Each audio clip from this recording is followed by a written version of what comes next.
नमस्कार। एजुविस्टा के online platform में आपका स्वागत है। एक नए टॉपिक की शुरुआत करते हैं। यूजी का पोर्शन है सॉलिड स्टेट फिजिक्स। ज्यादा टफ नहीं पड़ता, कारण ये है कि लगभग ये वाला जो पोर्शन है वो पीजी के अंदर आता है, और चाहे हम बीएससी में इतना ध्यान नहीं दें, एमएससी में तो बिल्कुल स्टडी के प्रति थोड़ा सा सीरियस हो ही जाते हैं ना। और पूरा एक सेमेस्टर के अंदर टॉपिक चलता है, या जो ईयरली सिस्टम होता था पहले, उसके अंदर पूरे साल सॉलिड स्टेट फिजिक्स चलती थी एमएससी फाइनल ईयर के अंदर। ठीक है, टॉपिक शुरू करें। पीछे वाला कंटिन्यू पढ़ते रहो भाई। सॉलिड स्टेट फिजिक्स में थोड़ी बेसिक बातें कर लेते हैं। सबसे पहले क्रिस्टलीय ठोस के बारे में बातें कर लेते हैं, ठीक है ना।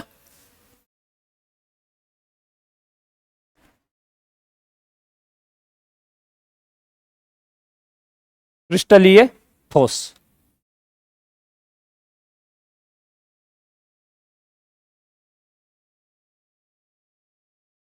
Crystalline solids.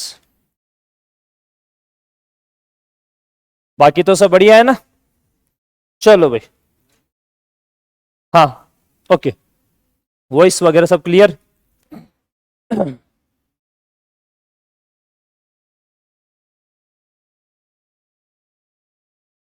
ओके, देखो क्रिस्टलाइन सॉलिड क्या होता है। क्रिस्टलाइन सॉलिड एक टर्म और अपने पास होती है अक्रिस्टलीय ठोस। एक होता है अपने पास में कौन सा, क्रिस्टलीय ठोस होता है। एक अपने पास में होता है अक्रिस्टलीय ठोस। बेसिक बेसिक बातें करते हैं। क्रिस्टलीय ठोस का मतलब अपने पास में क्या है, जो एटम्स है, आयंस है, ठीक है, मॉलिक्यूल्स है, उनका रेगुलर अरेंजमेंट। अरेंजमेंट कैसा होना चाहिए, उनका रेगुलर अरेंजमेंट होना चाहिए और पीरियोडिक मैनर में अरेंजमेंट होना चाहिए। रेगुलर का मतलब समझ रहे हो ना। एक अपने पास में, जैसे मान लो कोई अपने पास एटम है, उसके बाद दूसरा एटम है, उसके बाद तीसरा एटम है, तो ये वाला एटम है, ये दोनों अपने बीच का जो स्पेसिंग है वो एक का रख रहे हैं, तो अगले दोनों भी कितने का रखना चाहिए, एक का रखना चाहिए। फिर आगे भी कितने का रखना चाहिए, एक का रखना चाहिए। मैं 1D की बात कर रहा हूं। ऐसे आप लोग बात करो 2D की, तो कुछ इस तरीके से अरेंजमेंट अपन कर सकते हैं। यहां पे डिस्टेंस जरूरी नहीं है ए ही हो, ठीक है ना। हो सकता है ये डिस्टेंस बी हो सकता है कि डिस्टेंस कैसा हो, ए हो। मैं एक बार बी मान लेता हूं। वापस से यहाँ पे अपने पास में ये और नीचे की तरफ अरेंजमेंट आएगा। ये डिस्टेंस भी अपने पास में कैसे होनी चाहिए, बी होनी चाहिए। बाकी नीचे वाली डिस्टेंस भी कैसे होनी चाहिए, बी होनी चाहिए। जैसे अक्स डायरेक्शन के अंदर सबके बीच की स्पेसिंग ए मान रहे हैं, तो वाई एक्सिस के अंदर सबके बीच की स्पेसिंग कैसे होनी चाहिए, बी होनी चाहिए। अब हो सकता है कि ये ए बराबर कैसा हो, बी हो सकता है कि अपने पास में ए नॉट इक्वल टू कैसा हो, बी हो। ये कोई समस्या वाली बात नहीं है। तो इस केस में जो अरेंजमेंट हो रहा है वो किसी एक डायरेक्शन के अंदर देखोगे तो रेगुलर अरेंजमेंट हो रहा है। ऐसे ही किसी दूसरी डायरेक्शन के अंदर देखोगे तो अरेंजमेंट कैसा है, रेगुलर है, पीरियोडिक मैनर के अंदर है। तो इस टाइप के जो कंडीशन है उसको फॉलो करते हैं, ऐसी प्रॉपर्टीज को जो फॉलो करते हैं क्रिस्टल, उन क्रिस्टल को कौन से क्रिस्टल बोलते, उन वाले सॉलिड्स को कौन से सॉलिड बोलते हैं, क्रिस्टलीय सॉलिड बोलते हैं, क्रिस्टलाइन सॉलिड बोलते हैं, क्रिस्टलीय ठोस बोलते हैं। ठीक है, तो छोटी सी बात लिखते हैं। कैसा होता है यहाँ पे एटम्स मॉलिक्यूल्स है वो कैसे रहते हैं, अरेंज्ड इन, लिख लो भाई, अरेंज्ड इन पीरियोडिक मैनर। ठीक है, जो अपने पास में एटम्स है, आयंस है, मॉलिक्यूल्स है, वो सारे के सारे किस में अरेंज होंगे, रेगुलर मैनर में अरेंज होंगे। ठीक है, ये अरेंज कौन हो रहा है, ठीक है, एटम्स, आयंस और molecules arranged in periodic manner. यदि पीरियोडिक मैनर में अरेंज होंगे तो उस केस में ये वाले अपने पास में कैसे सॉलिड होंगे, क्रिस्टलीय, क्रिस्टलाइन सॉलिड होंगे, क्रिस्टलीय ठोस होंगे। यहां पे इसकी एक प्रॉपर्टी है, इसके लिए क्या होता है, शार्प मेल्टिंग पॉइंट होता है।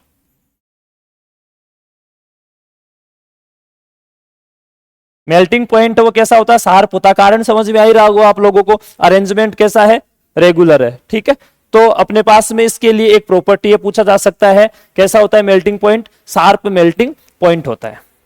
जैसे मैं एग्जांपल की बात करूं तो इसके लिए अपने पास में जो एग्जाम्पल आएगा वो एग्जाम्पल आप क्या ले सकते हो, जैसे NaCl को ले सकते हो, ठीक है, हीरा को ले सकते हो आप लोग, आप KCl को ले सकते हो, ठीक है, शुगर ले सकते हो, ठीक है, खूब सारे एग्जाम्पल लिए जा सकते हैं। हम एक दो रैंडम एग्जाम्पल लिख सकते हैं। ठीक है, बात समझ में आई। एक इसकी प्रॉपर्टी क्या होती है, एनिसोट्रोपिक प्रॉपर्टी होती है।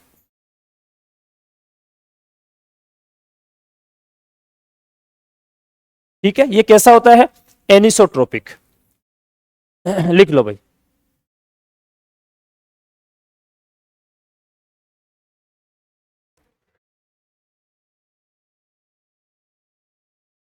ठीक है, बात समझ में आ रही है क्या? एनिसोट्रोपिक का मतलब आप एक्स डायरेक्शन में जाओगे, वाई डायरेक्शन में जाओगे, जे डायरेक्शन के अंदर जाओगे, तो प्रत्येक डायरेक्शन के अंदर क्या अरेंजमेंट रेगुलर है, तो अलग अलग डायरेक्शन के अंदर आपको जो कुछ प्रॉपर्टीज होंगी मटेरियल की वो क्या प्राप्त होंगी, अलग अलग प्राप्त होंगी। डायरेक्शन चेंज होने से वो प्रॉपर्टी चेंज हो जाएगी, क्योंकि रैंडम यहां पे मैनर नहीं है।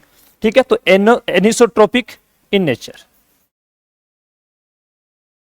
ठीक है भाई, दूसरा अपने पास में कैसा है,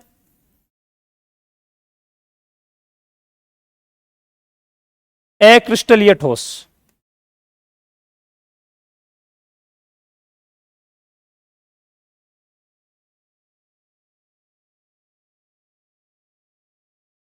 एमोर्फस सॉलिड्स, अक्रिस्टलीय ठोस।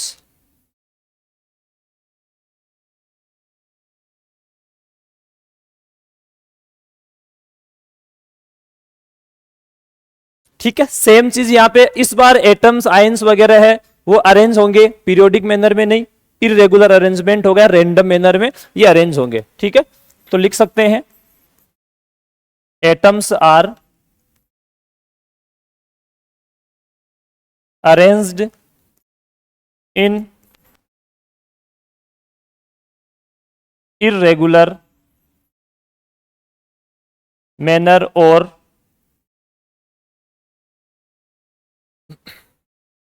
in random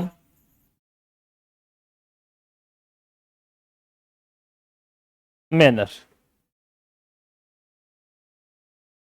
ठीक है भाई, इस बार अरेंजमेंट कैसा होगा, इरेगुलर होगा, मतलब अपने पास में मॉलिक्यूल्स है, एटम्स है, उनके बीच में डिस्टेंस फिक्स नहीं होगी। कोई जो मॉलिक्यूल है उनके बीच की डिस्टेंस ए हो सकती है, उसी एक्स डायरेक्शन में फिर अगला मॉलिक्यूल है उसकी डिस्टेंस वहां पे क्या हो सकती है, चेंज हो सकती है, फिर उससे अगला मॉलिक्यूल है उसकी डिस्टेंस चेंज हो सकती है। इस टाइप का जो सॉलिड होगा उसको बोलेंगे अमोर्फस सॉलिड बोलेंगे। यहाँ पे यदि यहाँ पे रैंडम मैनर है, इसका मतलब जो मेल्टिंग पॉइंट है वो भी शार्प नहीं होगा। क्या लिख सकते हो, शार्प की जगह no sharp melting point.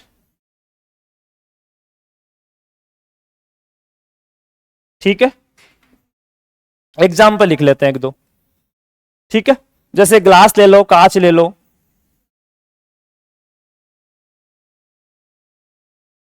Plastic ले लो, रबर ले लो। ठीक है, कुछ एग्जाम्पल लिए जा सकते हैं। यहां पे देखो, ये जो क्रिस्टलीय ठोस था वो कैसा था, एनिसोट्रोपिक था, और ये वाला कैसा होता है, आइसोट्रोपिक इन नेचर। कैसा होता है ये, आइसोट्रोपिक इन नेचर। ठीक है, आइसोट्रोपिक इन नेचर का मतलब यहां पे देखो जो अरेंजमेंट है वो रैंडम है अपने पास में, और रैंडम होने की वजह अपवर्तनांक निकाले हम लोग, चालकता निकाले, तापीय प्रसार वगैरह जो भी अपने पास है सॉलिड की जो फिजिकल प्रॉपर्टीज है उनके बारे में डिस्कस करें, तो उन सब की वैल्यू जो अपने पास डायरेक्शन उस पर डिपेंड नहीं करेगी। इसलिए ये कैसा है, आइसोट्रोपिक इन नेचर। आप एक्स वाई जे डायरेक्शन में देखोगे सब में कैसा आएगा, सेम आएगा। थोड़ा सा कंफ्यूज करने वाला है कि सर अरेंजमेंट तो यहां रेगुलर है। ठीक है, अरेंजमेंट रेगुलर यहां, तो इसका मतलब ये हुआ कि एक डायरेक्शन के अंदर उसकी प्रॉपर्टी फिक्स है, दूसरी डायरेक्शन में उसकी प्रॉपर्टी फिक्स है, तीसरी डायरेक्शन में उसकी प्रॉपर्टी फिक्स है, तो अलग अलग डायरेक्शन के अंदर अपने रिजल्ट भी कैसे आएंगे, अलग अलग आएंगे। और इस वाले में क्या है, हर डायरेक्शन के अंदर मैनर कैसा है, रैंडम मैनर है, तो सब डायरेक्शन में एवरेज कोई वैल्यू अपने को प्राप्त होने वाली है ना। तो यहां पे ध्यान रखना, ये आइसोट्रोपिक इन नेचर है एमोर्फस के अंदर, और ये वाला जो क्रिस्टलाइन सॉलिड है उसके अंदर कैसी प्रॉपर्टी है, एनिसोट्रोपिक प्रॉपर्टी है। क्लियर बात, चलो कर दो फटाक से कॉपी, नेक्स्ट चलें। हो गया। इसके बाद में एक छोटा सा पॉइंट और आता अपने, क्रिस्टल स्ट्रक्चर।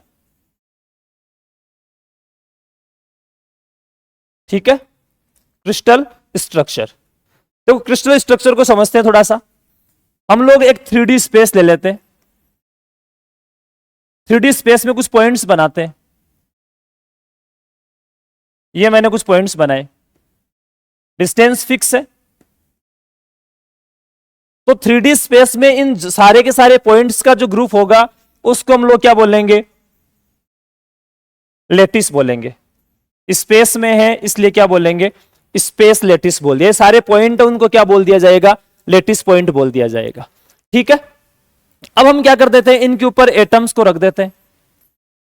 ये हम लोगों ने यहां पे क्या रखा, एटम्स को रखा। ये जो एटम्स रखे, आयंस रखे, मॉलिक्यूल्स रखे, इनको बोलते हैं आधार, बेसिस बोलते हैं। क्या बोलेंगे इनको, बेसिस बोलेंगे, आधार बोलेंगे। अब इनको रखने के बाद में ये जो अपने पास में 3D स्पेस था, इस 3D स्पेस को अब इस केस में हम क्या बोलेंगे, क्रिस्टल बोलेंगे। बात समझ में आ रही है क्या?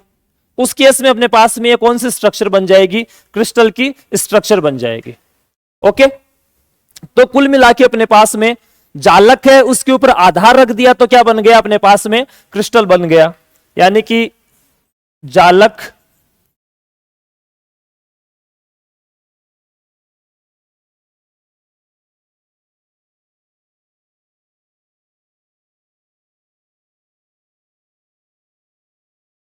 प्लस आधार मिलके क्या बनाएंगे,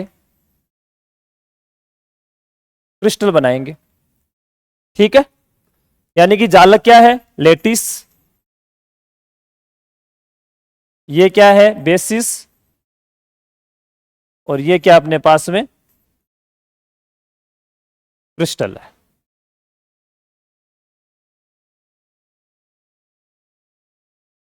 ठीक है ना, समझ में आ रही है बातें? ये वाला 3D स्पेस में अपने पास स्पेस लेटेस्ट हो जाएंगे, सारे पॉइंट्स है ये वाले।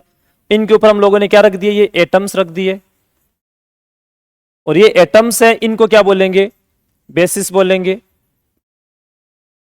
ठीक है ना, और इस प्रकार से अपने पास में इस लेटिस, सारे लेटिस पॉइंट है, इनके ऊपर हम लोग एटम्स को रख दें तो अपने पास में क्या बन जाएगा, क्रिस्टल स्ट्रक्चर बन जाएगा। इसको एक सिंपल वे में समझते हैं। क्लासरूम है अपने पास में, उस क्लासरूम के अंदर जो टेबल कुर्सियां हैं उनका अरेंजमेंट फिक्स होता है।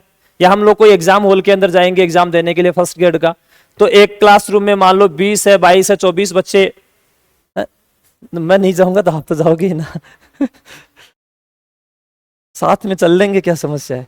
तो क्लासरूम में जैसे जनरली 24 की सीटिंग होती है, ठीक है, तो उसमें क्या सबके बीच में डिस्टेंस फिक्स नहीं होती क्या, एक अपने पास में टेबल है, एक अपने पास में कुर्सी है, फिर वापस से सेम डिस्टेंस के ऊपर पीछे एक टेबल एक कुर्सी है, ऐसे एक लाइन बन गई, ऐसे एक लाइन बन गई, एक लाइन बन गई, यहाँ पे एक लाइन बन गई, ऐसे यहाँ पे इधर 6 बना देते हैं, इधर क्या कर देते हैं 4 लाइनें बना देते हैं। ये वाली स्पेसिंग हो सकता है अलग हो, ठीक है, पर एक डायरेक्शन के अंदर जैसे मान लो ये वाली डायरेक्शन अक्स है, ये वाली स्पेसिंग सबके बीच की कैसी होगी, सेम होगी। ये वाली मान लो वाई डायरेक्शन है, तो यहाँ की स्पेसिंग सबकी कैसी होगी, सेम होगी। वहां पे एटम को रखना है। अब एटम का काम यहाँ पे कौन कर रहा है, ये सारा जो अपन लोगों ने अभी तक बनाया ना, टेबल कुर्सियों को रखा, ये किसका काम करते हैं, ये सारे लेटेस्ट पॉइंट है। और वो पूरा क्लासरूम जो बना बिना एटम्स के, बिना बच्चों के, वो वाला अपने पास में क्या है, स्पेस लेटिस है। ठीक है, और वो जो टेबल कुर्सियां रखी हुई वो अपने पास में कैसे लेटिस पॉइंट है। अब थोड़ी देर बाद बच्चे आए और वो बच्चे सब अपने अपनी सीट के ऊपर अपने रोल नंबर के अनुसार बैठ गए। ठीक है, उनके पास में कुछ मटेरियल भी होगा, ठीक है, तो उन्होंने कुछ मटेरियल उसके ऊपर रखा, तो अब वहां पे एटम रखा गया, ठीक है, मॉलिक्यूल रखा गया, कोई आयन रखा गया। तो उस केस में वो जो रखा गया ना, वो जब बच्चे इस क्रिस्टल के हिसाब से किसका काम करेंगे, बेसिस का काम करेंगे। अब वो रखे जाने के बाद में जैसे 24 का कोरम पूरा हो गया, उसके बाद में वो सारा का सारा अपने पास में क्लासरूम है, वो किसका काम करेगा, क्रिस्टल का काम करेगा। ठीक है, उस केस में उसको क्या बोलेंगे, क्रिस्टल स्ट्रक्चर बोलेंगे। ठीक है, इसी में एक छोटा सा पॉइंट और आता है, ट्रांसलेशनल वेक्टर।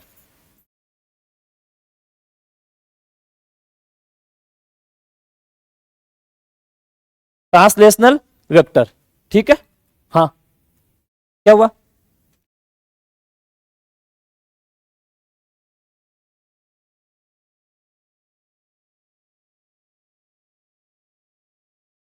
ठीक है, ट्रांसनेशनल,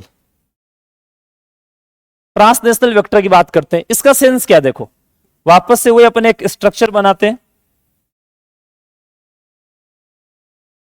थोड़ी बेसिक बातें भाई, आगे तो सॉलिड ज्यादा टफ नहीं पड़ेगी, इजी है।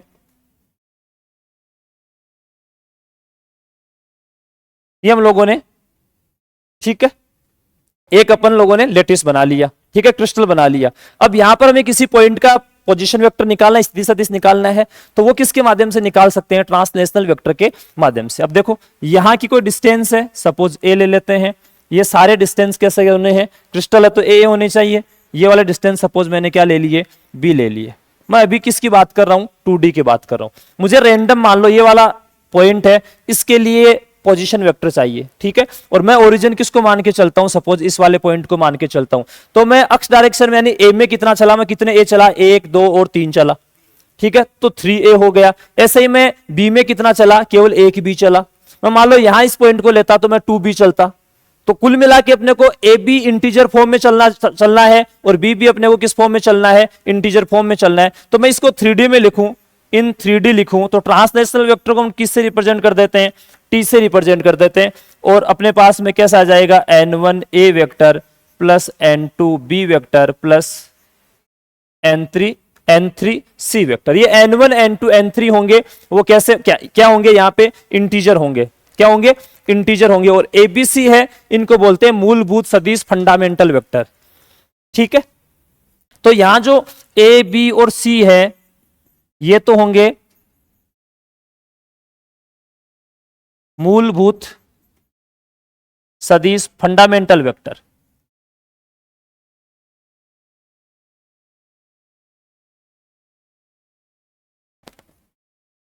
ठीक है। और ये n1 n2 n3 क्या है? इंटीजर।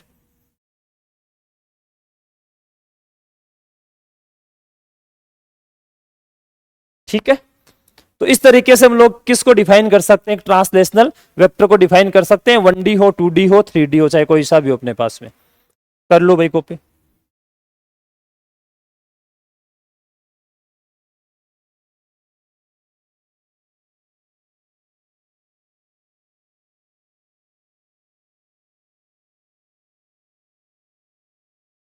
ठीक है, हो गया।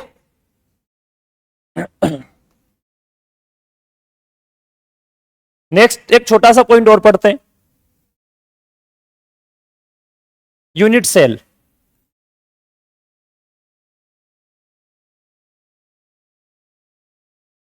किसके बारे में डिस्कस कर लेते हैं? यूनिट सेल के बारे में।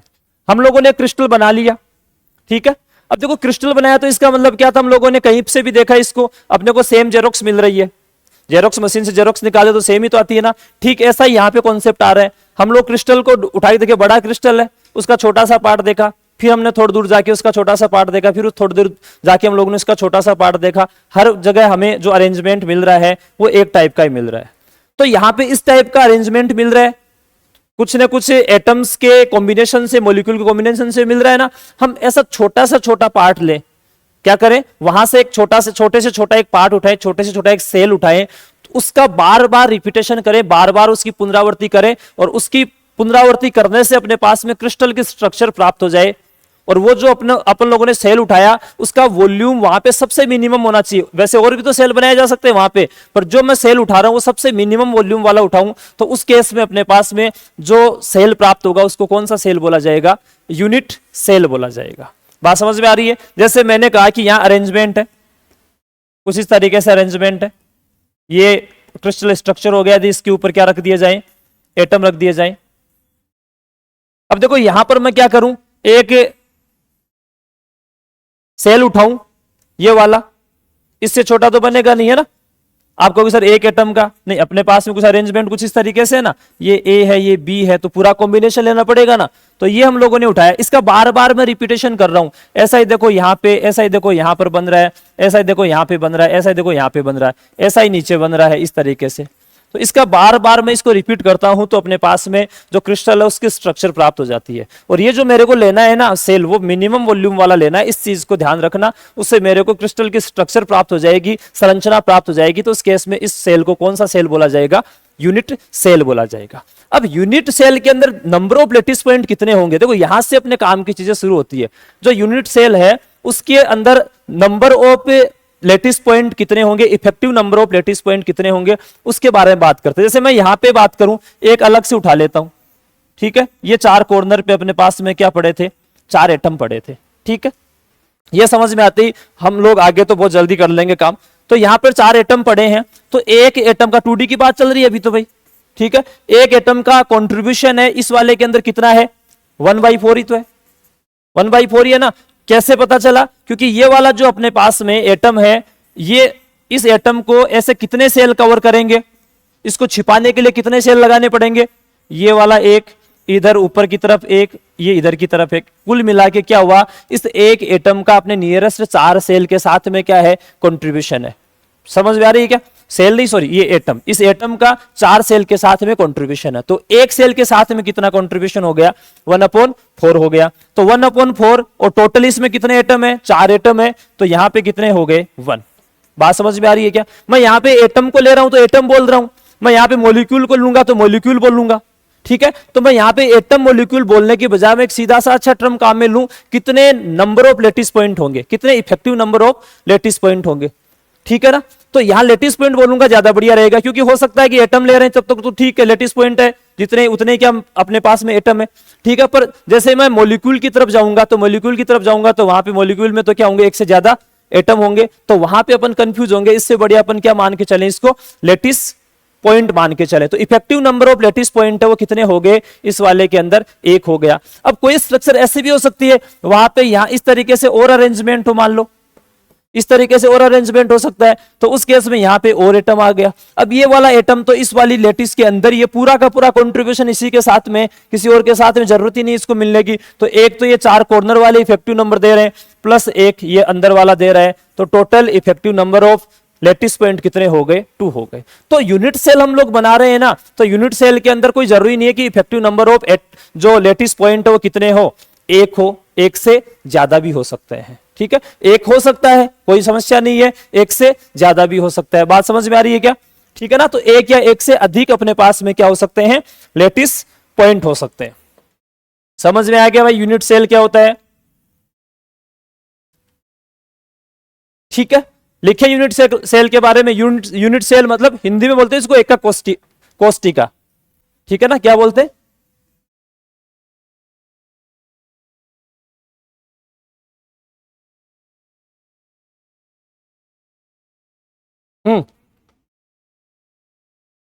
हाँ समझ में आया क्या, लिखिए तो एक का कोष्टिका या यूनिट सेल न्यूनतम आयतन वॉल्यूम वाला है ना, मिनिमम वॉल्यूम वाला, न्यूनतम आयतन वाला एक ऐसा फलक, ज्यादा है ना इसमें तो बहुफलक बोल देते हैं। बहुफलक होता है जिसको बार बार रिपीट करते तो क्या मिलता है अपने को, क्रिस्टल स्ट्रक्चर मिलता। बहुफलक होता है जिसके 3D स्पेस में बार बार पुनरावर्ती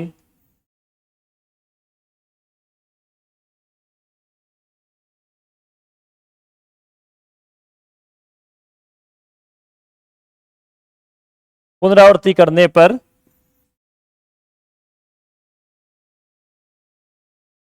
क्रिस्टल की बाह्य संरचना प्राप्त होती है। देखो शुरुआत के बेसिक बेसिक पॉइंट है, ये पल्ले पड़ गए ना, फिर कोई समस्या नहीं होगी, ठीक है। कर लो कॉपी।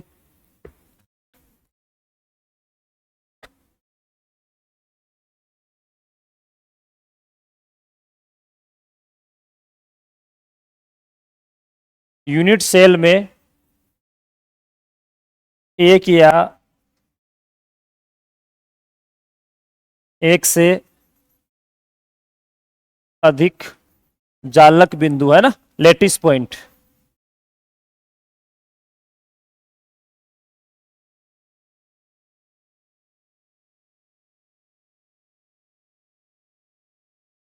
लेटिस पॉइंट हो सकते हैं। जैसे हम लोग एक ईंटों की दीवार बनाते हैं ना, तो ईंट है जो ब्रिक्स है उसकी साइज तो फिक्स है, और उसके बार बार रिपीटेशन को हम लोग करते हैं तो अपने पास में एक दीवार खड़ी हो जाती है। तो वो जो ईंटों से बनी हुई दीवार है वो किसका काम करेगी? क्रिस्टल का काम करेगी। और वहां पे जो मिनिमम वॉल्यूम था वो किसका था? उस एक सिंगल ईंट का था ना, वो किसका काम करेगी? यहाँ पे यूनिट सेल का काम करेगी, एकक कोष्टिका का काम करेगी। ठीक है, इसके बाद में नेक्स्ट अपना एक छोटा सा पॉइंट और है, अभाज्य कोष्टिका। क्या अपने पास में? अभाज्य कोष्टिका।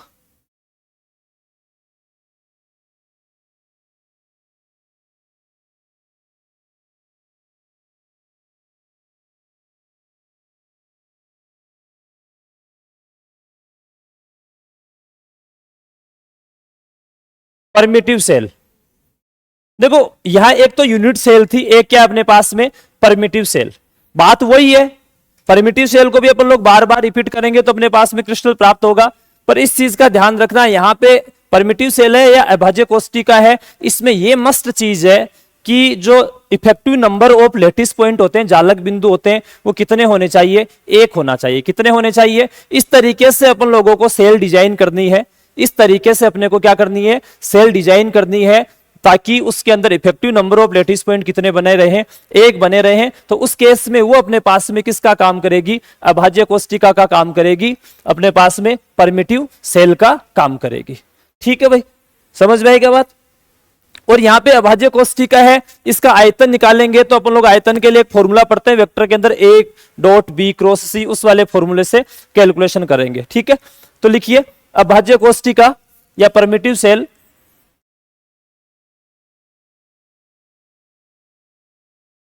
परमिटिव सेल की बार बार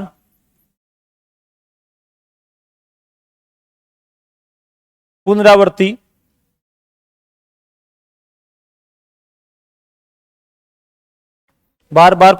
से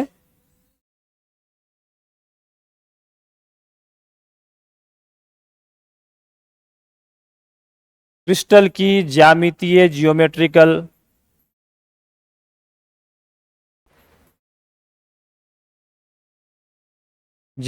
संरचना प्राप्त होती है।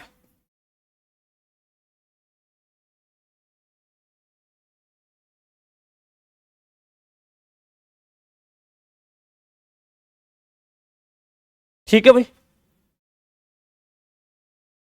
एक परमिटिव सेल में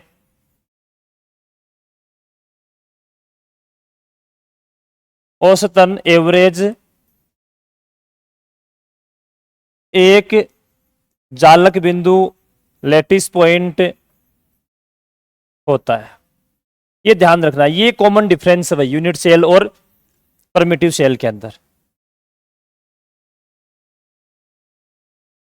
वॉल्यूम ऑफ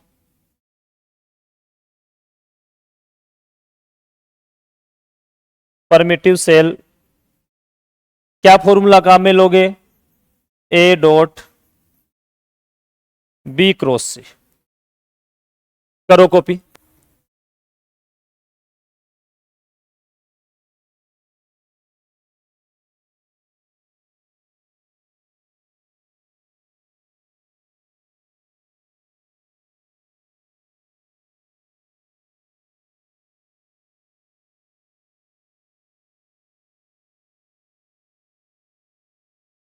हो गया?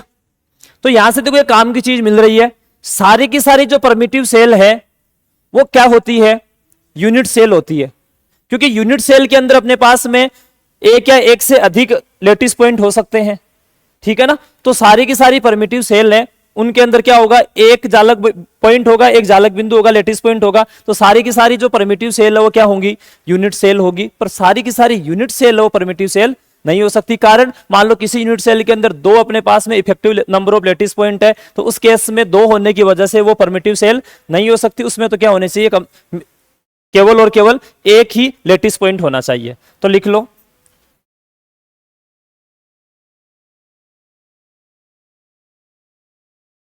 ठीक है, क्या लिखना अपने को, जितनी भी परमिटिव सेल है वो सारी की सारी कैसी होती है, यूनिट सेल होती है, पर सारी की सारी यूनिट सेल है वो परमिटिव सेल नहीं होती है। ठीक है,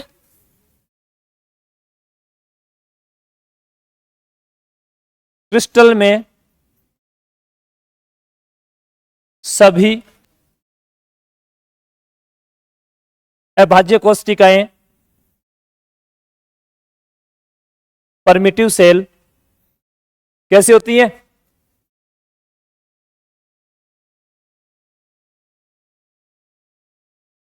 यूनिट सेल होती है,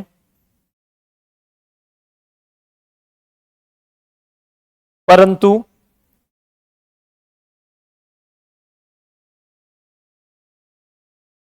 सभी यूनिट सेल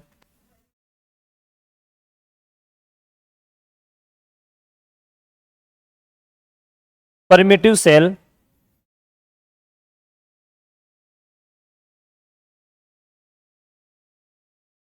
नहीं होती है। ठीक है,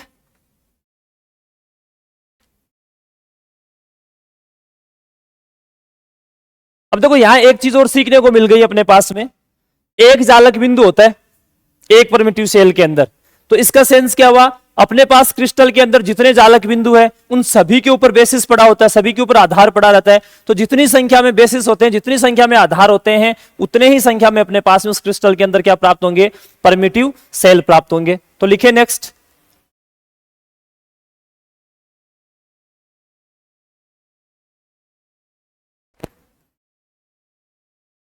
क्रिस्टल में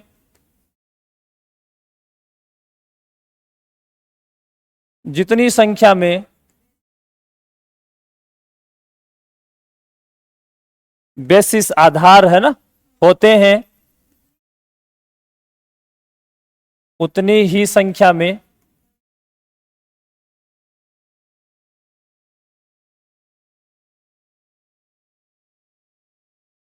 परमिटिव सेल्स होती है। ठीक है, उतनी ही संख्या में क्या होंगे, परमिटिव सेल होंगे।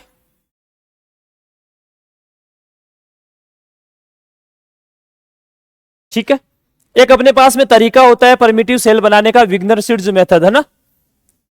कौन सा मेथड,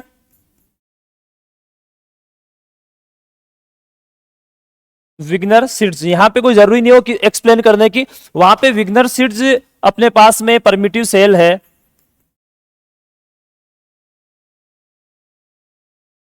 सेल में भी केवल एक लेटिस पॉइंट यानी कि जालक बिंदु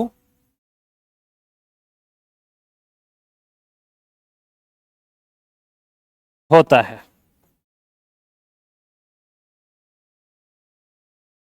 लिख लो भाई,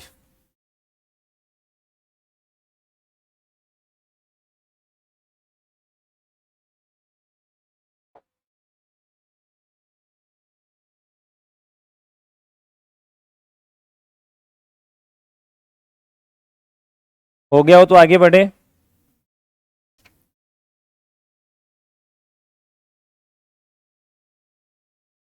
ठीक है,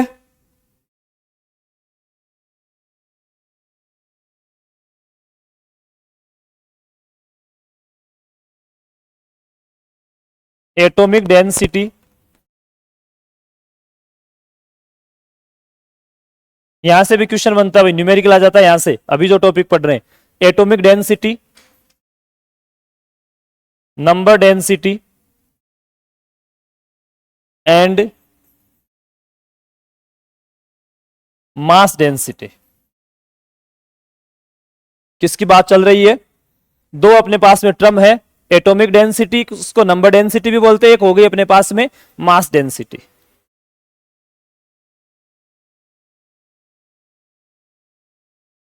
ठीक है, एटॉमिक डेंसिटी की बात कर लेते हैं।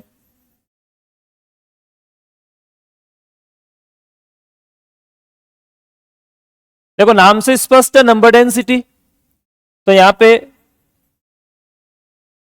नंबर अपॉन में वॉल्यूम। अब नंबर यहाँ पे किसके लेंगे, एटम्स का लेंगे, वॉल्यूम का उसका मॉलिक्यूल का लेंगे, ठीक है। नंबर लेंगे एक तो एक क्या ले लेंगे यहाँ पे, वॉल्यूम ले लेंगे। तो नंबर ऑफ, यदि एटम्स हो तो नंबर ऑफ एटम्स अपॉन में वॉल्यूम। किससे रिप्रेजेंट कर दूं, डेंसिटी को जनरली आप लोग रो एन से रिप्रेजेंट करते हो, नंबर को एन से रिप्रेजेंट कर दिया और वॉल्यूम को किससे रिप्रेजेंट कर दिया, वी से रिप्रेजेंट कर दिया। तो अपने पास में रो एन किसके बराबर आ जाएगा, स्मॉल एन अपॉन में वी के बराबर आ जाएगा, ठीक है। इसके बाद में मास डेंसिटी,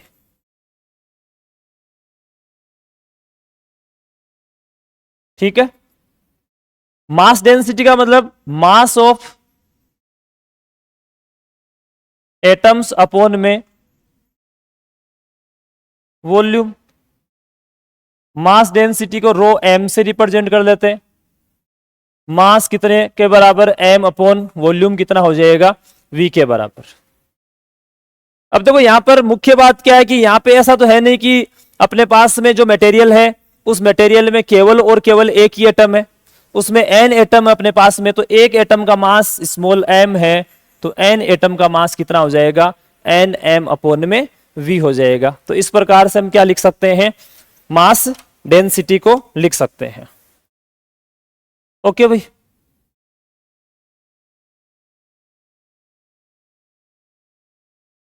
ठीक है। एन क्या है यहां पे, नंबर ऑफ एटम्स लिखा है पहले, नंबर ऑफ एटम्स, एम क्या है, एटम के बजाय मैं पार्टिकल बोल दूं, मास ऑफ पार्टिकल और एटम, ठीक है। यदि एवोग्रेडो नंबर में काम में लेके चलूं, क्या काम में लेके चलूं, एवोग्रेडो नंबर काम में लेके चलूं, तो उस केस में मास को क्या लिख सकते हो आप लोग, कुछ ध्यान है क्या, यदि मैं यहां एवोग्रेडो टर्म में लिखना चाहूं इसको, तो मास को कितना लिख सकते हो, एन अपॉन वी को तो पढ़ा रहने देता हूं, एम ए अपॉन में एम ए अपॉन में एन ए, ठीक है। यहां एम ए क्या है, अणुभार है ना, एटॉमिक मास है, एन ए क्या है, एवोग्रेडो नंबर है।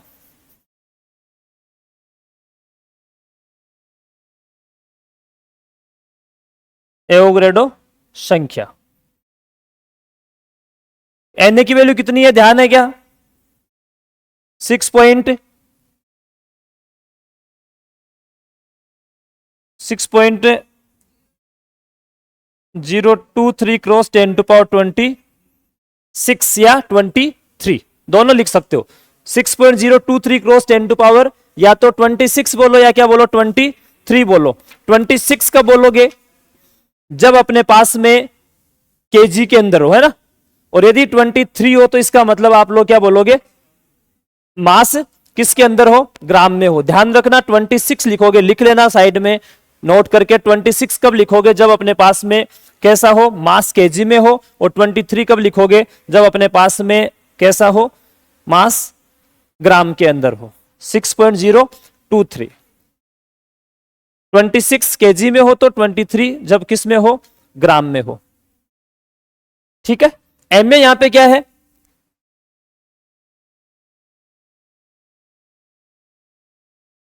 एटॉमिक वेट, ठीक है। एम में यहां पे क्या आ जाएगा, एटॉमिक वेट आ जाएगा।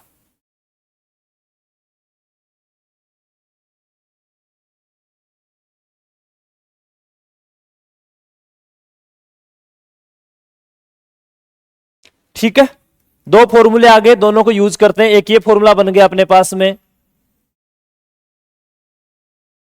यहां से क्वेश्चन बनने की संभावना रहती है। ये वाला अपने पास में रो एम के पदों में, देखो यहां से देखो, रो एन को मैं क्या लिख सकता हूं, एन अपॉन वी लिख सकता हूं ना। इस वाले में पुटअप कर देते हैं, तो रो एम अपने पास में कितना आ जाएगा, रो एम कितना आ गया, बोलो, M A upon N A, साथ में कितना, रो एन। यदि मैं यहां से रो एन लिखना चाहूं तो कितना आ जाएगा, rho M N A upon में M A. For cubic crystal, cubic crystal ले लेता हूं।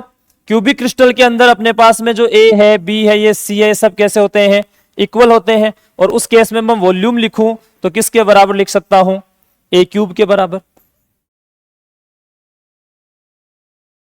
ठीक है, और यहां से रो एन लिखा जाए तो कितना आएगा अपने पास में, एन अपॉन वॉल्यूम, तो ये एन क्यूब। सो रो एन की वैल्यू अपने पास में अभी अभी डिराइव किया हम लोगों ने, एन अपॉन ए क्यूब, और ये वाला किसके बराबर, रो एम एन ए अपॉन में कितना आ जाएगा, एम ए आ जाएगा। इस फॉर्मूले से आप लोग बहुत सारी इंफॉर्मेशन निकाल सकते हो किसी क्रिस्टल के बारे में। जनरली क्या पूछा जाता है, ए पूछा जाता है।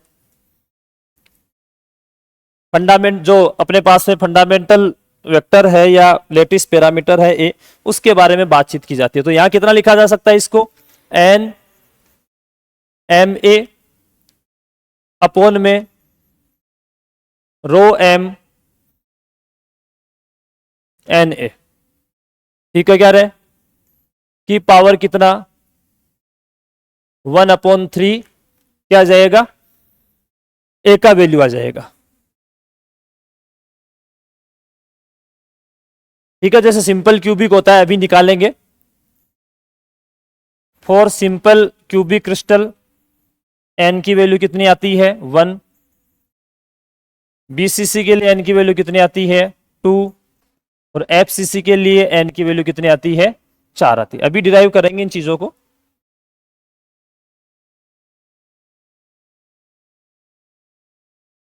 ठीक है भाई, बोलो कोई समस्या हो तो।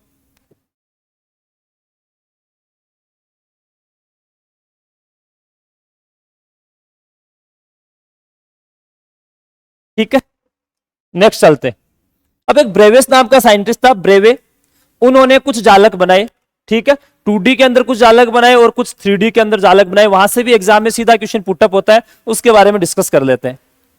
ठीक है, देखो 2D में मूलभूत जो क्रिस्टल निकाय है उसके बारे में बात कर लेते हैं। क्रिस्टल सिस्टम है वो कैसा, स्क्वायर बन सकता है, अभी थोड़ी देर पहले हम लोगों ने डिस्कस किया था।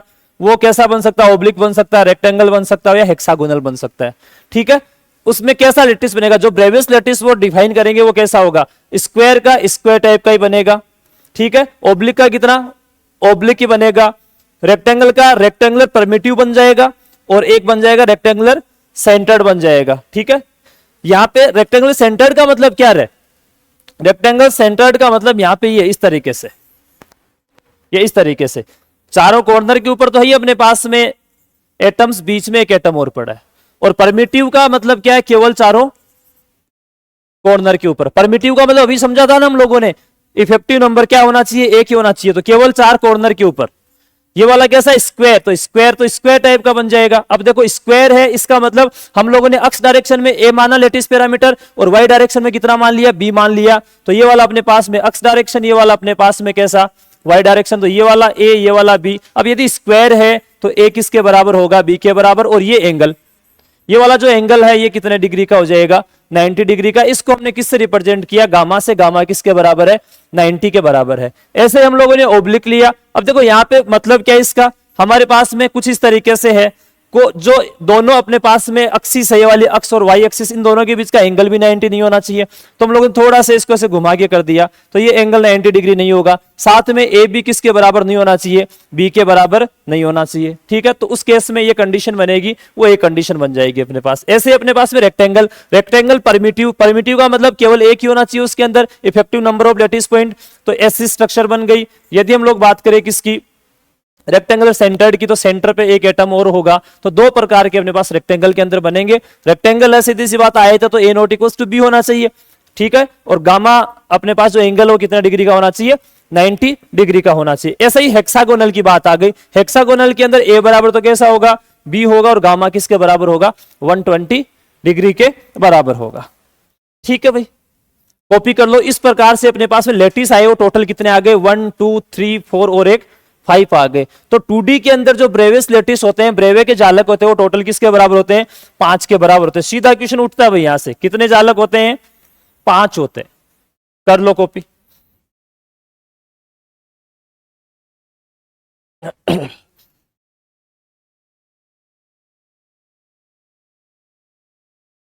देखो टेक्नोलॉजी है, थोड़ा तो यूज करें इसका।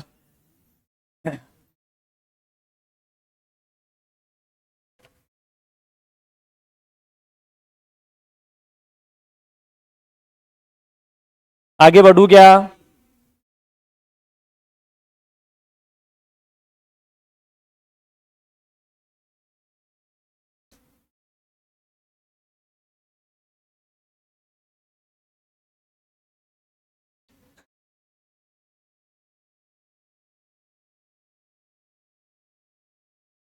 बड़े खुश लग रहे हो आज तो आप लोग हैं। ठीक है, चलो आगे। ये तो 2D की बात हो गई, बात करते हैं 3D की। तो 3D की बात कर लेते हैं, ठीक है।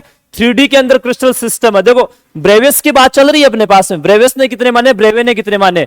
ठीक है, ब्रेवे ने एक तो माना क्यूबिक, ठीक है। इसमें PIF है, 3 प्रकार के ब्रेविस लेटिस माने। PIF का मतलब क्या है अभी समझ लेंगे इसको, ठीक है। लेटिस पैरामीटर क्या था?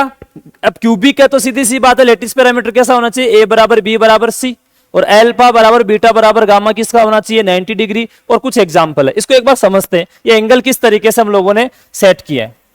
ये अपने पास में 3 एक्सिस है। ये एक्स एक्सिस ले ली मैंने, ये वाई एक्सिस ले ली मैंने, ये क्या ले ली? Z axis. एक्स एक्सिस के अलोंग मैंने ए मान लिया लेटिस पैरामीटर, वाई एक्सिस के अलोंग बी मान लिया, और जेड एक्सिस के अलोंग क्या मान लिया? सी मान लिया। तो ए के सामने जो एंगल बनेगा, ये जो जरूरी नहीं है कि अपने पास में जो लेटेस्ट पैरामीटर हो 90 डिग्री के ऊपर ही बने हुए हो, एक जनरल बात कर रहे हैं ना। यहाँ पे ये वाला अपने पास में क्या हो जाएगा? अल्फा हो जाएगा। बी के सामने वाला अपने पास में क्या हो जाएगा? बीटा हो जाएगा। सी के सामने वाला अपने पास में क्या हो जाएगा? गामा हो जाएगा। देखो ये वाला भी स्ट्रक्चर बनेगा, जैसे मैं बोल रहा हूँ क्यूबिक बनेगा, तब तो ये ठीक है। पर हर बार जरूरी नहीं कि अल्फा बीटा गामा 90 डिग्री हो, किसी एंगल के ऊपर भी हो सकते हैं। जैसे थोड़ी देर पहले हम लोगों ने 2D के अंदर बात करी ना, वो ओब्लिक हो सकते थे। तो ये एक्स वाई जेड बोलने के बजाय मैं क्या बोलूं? एक तो ए वेक्टर बोलूं। क्या बोलूं? एक ए वेक्टर बोलूं, एक कोई सा क्या हो जाएगा? बी वेक्टर, एक अपने पास में क्या हो जाएगा? C vector. अब ये एंगल जरूरी नहीं है कि अपने पास में जो अल्फा बीटा गामा वो 90 डिग्री हो। तो ए के सामने अल्फा, यहां पे अपन लोगों ने ये बी मान लिया, और ये वाला अपना क्या हो गया? सी हो गया। तो बी के सामने ये वाला हम लोगों ने क्या ले लिया? बीटा, और सी के सामने ये हम लोगों ने क्या ले लिया? गामा ले लिया। ठीक है, इस तरीके से अपने पास में 3 एंगल है, 3 अपने पास में एबीसी लेटिस पैरामीटर है। यहां पर जो ब्रेवे है, इसने ये अपने पास में जो दिए हुए हैं 14 प्रकार के कुछ लेटिस दिए हुए हैं, ये माने थे। ठीक है, ये वाले। यहां PIF का मतलब क्या है उसको भी समझ लेते हैं एक बार, उसके बाद में कॉपी कर लेना।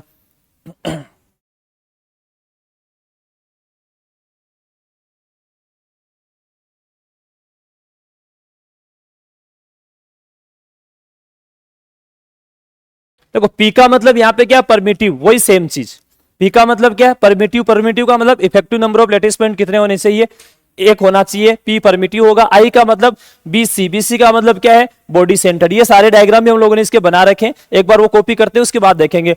FC का मतलब फेस सेंटर्ड, और C का मतलब क्या है? Base centred. बस केवल इतने सी बात करते हैं, वापस पीछे की तरफ चलते हैं। ठीक है, अब लिख लो। सबसे पहला कौन सा? क्यूबिक। क्यूबिक के लिए अपने पास में PIF 3 अपने पास ब्रेविस लेटिस बन रहे हैं। अब क्यूबिक का तो A बराबर B बराबर C होना चाहिए। क्वेश्चन यहां से बनता है, क्यूबिक के लिए लेटिस पैरामीटर क्या होते हैं? एंगल क्या होते हैं? तो A बराबर B बराबर C होगा, तो मतलब वो कौन सा बनेगा?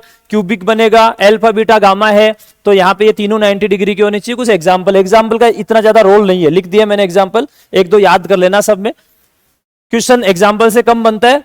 ब्रेविस लेटिस टोटल कितने हैं? लेटिस पैरामीटर क्या है? और वो जो अपने पास में क्रिस्टल सिस्टम है वो कौन सा है? इससे क्वेश्चन बनता है। दूसरा अपने पास में कौन सा है? टेट्रागोनल है, द्विसमलंबाक्स। अब देखो नाम से स्पष्ट हो रहा है, 2 समान लंबा है ना, तो A बराबर क्या हो गया? B हो गया। तीसरा कैसा? नॉट इक्वल टू C हो गया। अब लंबाक से लंब भी है, तो तीनों एक दूसरे से कितने डिग्री का एंगल बनाएंगे? 90 डिग्री का एंगल बनाएंगे। कुछ एग्जाम्पल है। और यहाँ पे इसकी ब्रेविस लेटिस जो डिजाइन किया गया ब्रेवे के द्वारा, वो P किया गया, और ये क्या किया गया? I किया गया। ऐसे ही हम अपने पास में विषम लंबाक्स हो गया, ठीक है, ऑर्थोरोम्बिक हो गया। इसके अपने पास में 4 ब्रेविस लेटिस बनते हैं। अब विषम लंबांक से मतलब सबके सब कैसे अलग अलग है, तो A not equals to B not equals to C, पर यहां पर देखो एंगल अभी भी alpha equals to beta equals to gamma, और ये सारे एंगल कितने डिग्री के हैं, 90 डिग्री के हैं। ऐसे ही त्रिसमांताक्ष होता है, रोम्बोहेड्रल होता है, इसके लिए अपने पास में जो ब्रेविस लेटिस बनाया गया वो ब्रेवे के द्वारा एक बनाया गया। यहां पर खास बात a बराबर b बराबर c होता है, पर ये अब यहां कंफ्यूज करते रहे, क्वेश्चन यहां से ज्यादा आने की प्रोबेबिलिटी होती है। यहां अल्फा बराबर बीटा बराबर गामा तो है, पर तीनों ही 90 डिग्री का नहीं है, पर यह भी खास बात है रैंडम नहीं, 120 डिग्री से क्या होने चाहिए, कम होने चाहिए। ऐसे हम लोग बात करें षटकोणीय की, हेक्सागोनल की बात करें तो उसके लिए ब्रेवे एक ही है। हेक्सागोनल के लिए a बराबर तो b है, कोई तीसरा क्या होगा, इन दोनों के बराबर नहीं होगा, तो नॉट इक्वल्स टू कैसा हो गया, c। यहां एंगल के अंदर भी देखो दो एंगल अल्फा और बीटा तो 90 डिग्री के होंगे, पर यहां गामा कैसा होगा, 120 डिग्री का होगा। ऐसे ही एकंताक्ष की बात करें, मोनोक्लिनिक की बात करें तो इसमें 2 ब्रेविस लेटिस बनते हैं, p और c बनते हैं। यहां जो लेटिस पैरामीटर होते हैं वो a not equals to b not equals to c, alpha और गामा 90 डिग्री के होते हैं, पर बीटा 90 डिग्री का नहीं होता है। ठीक है, ये ध्यान से लिखना भाई। त्रिंताक्ष या ट्राइक्लिनिक होता है, उसके अंदर एक ब्रेविस लेटिस होता है परमिटिव, इसके बाद में a not equals to b not equals to c, alpha not equals to beta not equals to gamma, और ये सारे 90 डिग्री के बराबर नहीं होते हैं। इस प्रकार से अपने पास में टोटल ब्रेविस लेटिस आते हैं वो कितने आते हैं, 14 आते हैं, और क्रिस्टल सिस्टम होते हैं वो टोटल अपने पास में कितने आते हैं, 7 आते हैं। ठीक है, ये वाला फर्स्ट हो गया, ये वाला सेकंड हो गया, ये थर्ड हो गया, ये फोर्थ, ये फिफ्थ, ये सिक्स्थ और ये 7, टोटल कितने आ गए अपने पास में, 7 आ गए। ब्रेविस लेटिस यहाँ पे कितने आ गए, टोटल 14 आ गए। क्वेश्चन सीधा उठता है, कितने ब्रेविस लेटिस होते हैं 3D के अंदर, 14, 2D के अंदर कितने होते हैं, 5 होते हैं। करो कॉपी करो भाई।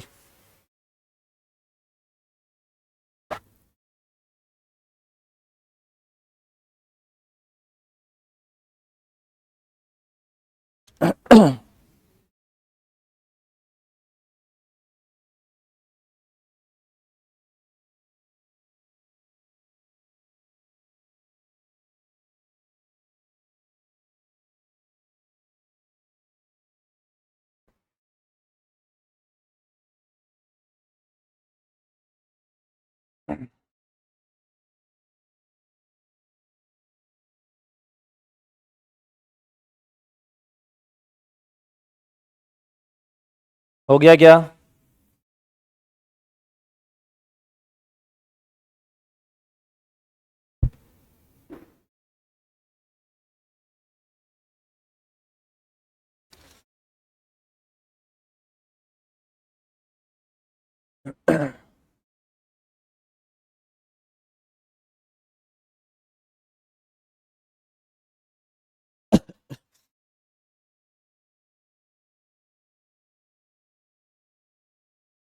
आगे बढ़े।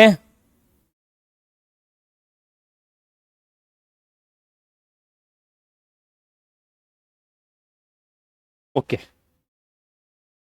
बता दिया आपको, इंपॉर्टेंट ये वाले ज्यादा है यहाँ पे। ठीक है, उससे थोड़ा कम इंपॉर्टेंट ये, पर ये दोनों तो बहुत इंपॉर्टेंट है, यहां से तो बार बार क्वेश्चन उठता है।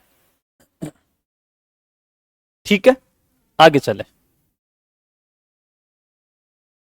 देखिए अभी हम लोगों ने वो देखे ना कितने ब्रेविस लेटिस बनते हैं, उसकी बात कर लेते हैं। सबसे पहले हम लोग क्यूबिक क्रिस्टल की बात कर रहे थे। क्यूबिक क्रिस्टल के अंदर हम लोगों ने कितना लिखा था, पी, आई और एफ लिखा था, पी, आई और एफ लिखा था। पी का मतलब देखो क्यूबिक स्ट्रक्चर ऐसी होती है, क्लियर हो रहा है। यहां पे देखो प्रत्येक कॉर्नर के ऊपर कितने एटम है, एक एक एटम है।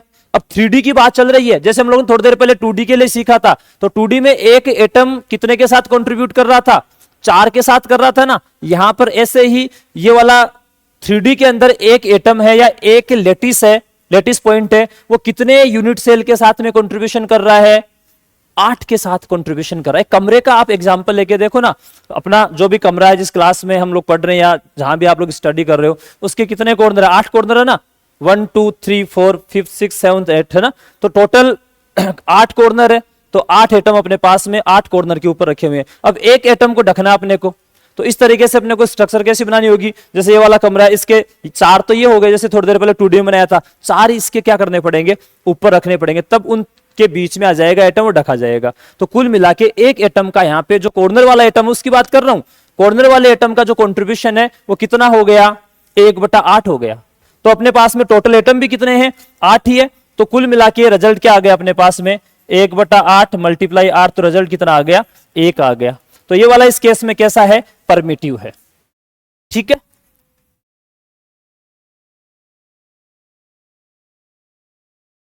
ओके। दूसरा अपने पास में क्या आ गया, अब देखो सेंटर के अंदर एक अपने पास में और एटम आ गया। ठीक है, इस केस को क्या बोलेंगे, बॉडी सेंटर्ड हो जाएगा। तीसरा अपने पास में देखो, जो अपने पास में ये वाला जो सरफेस एज है, कमरे का एग्जांपल हो रहा है, यहां पे ज्यादा सही रहेगा। हमने पहले केस में क्या किया, कमरे के 8 कॉर्नर थे, उन 8 कॉर्नर के ऊपर क्या ले लिए, 8 एटम ले लिए, तो उसको तो बोल दिया परमिटिव बोल दिया। दूसरा एग्जाम्पल हम लोगों ने किसका ले लिया, अपने पास में एक कमरा है, 8 कॉर्नर पे आप 8 एटम पड़े, उसके बीचों बीच में एक एटम और हम लोगों ने रख दिया, एक लेटिस पॉइंट हम लोगों ने और वहां पे रख दिया। ठीक है, तीसरा केस हम लोग क्या ले रहे हैं, तीसरे केस के अंदर हम लोगों ने जो भी अपने पास में कमरा था, उस कमरे के 8 कॉर्नर के ऊपर तो 8 रखे रखे, साथ में जो प्रत्येक कमरे की दीवार थी, उस दीवार के बीचों बीच भी क्या कर दिया, उस दीवार के बीचों बीच भी हम लोगों ने क्या किया, प्रत्येक दीवार के बीच में हम लोगों ने एक एटम को अरेंज कर दिया, एक लेटिस पॉइंट को अरेंज कर दिया। तो कुल मिला के अपने पास में टोटल कितने आ गए, यहां पे पर टोटल दीवारें कितनी हो गई, कमरे की 6 हो गई, तो 6 अपने पास में क्या जाएंगे, पॉइंट आ जाएंगे। तो यहां इस वाले की बात करूं मैं, तो 8 तो कॉर्नर के थे, तो कितना यहां पे इफेक्टिव नंबर हुआ एटम्स का, 1 हो गया, प्लस अंदर एक और पड़ा है, तो कितना हो गया, 1। उसका अंदर वाला तो टोटल कंट्रीब्यूट उसी यूनिट सेल के अंदर कर रहा है, तो टोटल इफेक्टिव नंबर कितना हो गया, आई के लिए 2 हो गया। और यहां पर आई क्या है, बॉडी सेंटर्ड है। आई का मतलब यहां पे क्या है, बॉडी सेंटर्ड स्ट्रक्चर अपने पास में। ठीक है, बीसीसी यहां पे एक बार नहीं बोल रहा हूं, बीसीसी में स्पेशल क्या लेना पड़ेगा, वो क्यूबिक होना चाहिए ना। यहां पर तीसरे की बात कर रहा हूं, एप एप का मतलब फेस सेंटर्ड, फेस के ऊपर भी क्या रखा हुआ है, एक एटम रखा हुआ। फेस वाले के अंदर कितना कंट्रीब्यूशन हुआ भाई, एक एक एटम तो 8 कॉर्नर पे, ठीक है, तो उसका तो 1 हुआ इफेक्टिव इफेक्ट। ठीक है, 8 कॉर्नर वाले का तो 1 हुआ। अब प्रत्येक फेस के ऊपर है, अब देखो ये वाला फेस है, मान लो ये दीवार है, इस दीवार के बीचों बीच यहां पे हम लोगों ने एक एटम रख दिया। अब इस एटम को ढकना है, तो दूसरी तरफ एक दीवार और लगा दो, अब एटम ढका जाएगा ना। तो कुल मिला के ये वाला एटम कितने में कंट्रीब्यूट कर रहा है, एक इधर कर रहा है, थोड़ा सा इधर कर दो, आधा इधर करा आधा इधर करा, तो एक अपने पास में जो शेल थी उसके साथ में 1/2 एटम ने कंट्रीब्यूट किया। टोटल कितने एटम है, 6, तो टोटल 6 एटम का 1/2 तो कितना बचेगा, 3 बचेगा, और 8 कॉर्नर का 1 बचेगा, तो टोटल कितना हो जाएगा, effective number of lattice point, या यदि एटम है तो इफेक्टिव नंबर ऑफ एटम कितने हो जाएंगे, 4 हो जाएंगे। ठीक है, ये वाला अपने पास में कैसा आ जाएगा, फेस सेंटर्ड। अब अपने को ज्यादा समझने की जरूरत नहीं पड़ेगी। ठीक है, ये यहाँ पे बीसीसी बन गई, एफसीसी बन गई, और एक परमिटिव बन गया। ठीक है, सिंपल क्यूबिक बोल सकते हैं उसको। उसके बाद में टेट्रागोनल के अंदर हम लोगों ने कितना देखा था, देखो टेट्रागोनल के अंदर देखो हो गया ना पी आई। अब टेट्रागोनल के अंदर हम लोगों ने कितना देखा, पी और आई, 2 ही देखे। तो यहां पर देखो वो 2 की स्ट्रक्चर कैसी है, ये 2 की स्ट्रक्चर है, ये पी हो गया परमिटिव हो गया, और आई कैसा हो गया, बीसी हो गया, बॉडी सेंटर्ड हो गया। बात समझ में आ रही है, क्लियर है।